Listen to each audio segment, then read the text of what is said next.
Mashabiki zangu, kitu kingine nataka niambie baadhi ya wanaume wale ambao ni wavivu wa kufanya kazi, wanaume wavivu.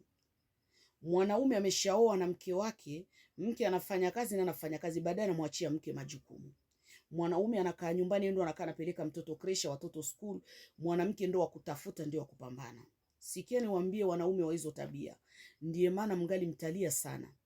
Sababu asili ya sisi wanawake tunapenda kuwekwa na mwanaume. Huduma, afadhali hata uwe na hela, unapenda kile kidogo kinatoka kwa mume wako. Sasa wewe mwanaume ukisha kaa ndani unamtegemea mwanamke ndio awe kila kitu. Wewe kazi yako ni kupeleka watoto school, wewe kazi yako ni kushinda ndani unalala, mwanamke ndio akufanya kila kitu. Kina baba, kama unajijua una hiyo tabia, hautoheshimika. Na ndiye maana kuna dada mmoja amenihadithia akasema wanaume wengi Ulaya, wanawake ni masingo kwa sasa, sababu wanaume wengi ni wavivu wa kufanya kazi. Wanataka wanawake ndio wawasapoti. Wanaume wenyewe ni kushinda wanalala. Sasa wewe uliumbwa mwanaume kwa nini?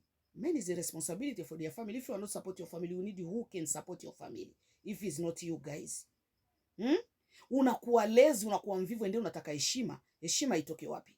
Heshima mwanaume anajiheshimisha mwenyewe kutokana na vitendo. Mwanaume ni kiongozi, mwanaume lazima support familia, japokuwa mke anatumika, mke anaweka company tu. That's like emergency, but sio lazima. Lazima ni wewe mwanaume kutafutia familia. Basi kwa hiyo baadhi ya kina baba wenye hizo tabia kukaa ndani mnangoja mletewe na wanawake kazi mnayo. Kama unataka heshima una hiyo tabia, kaka yangu hakuna heshima.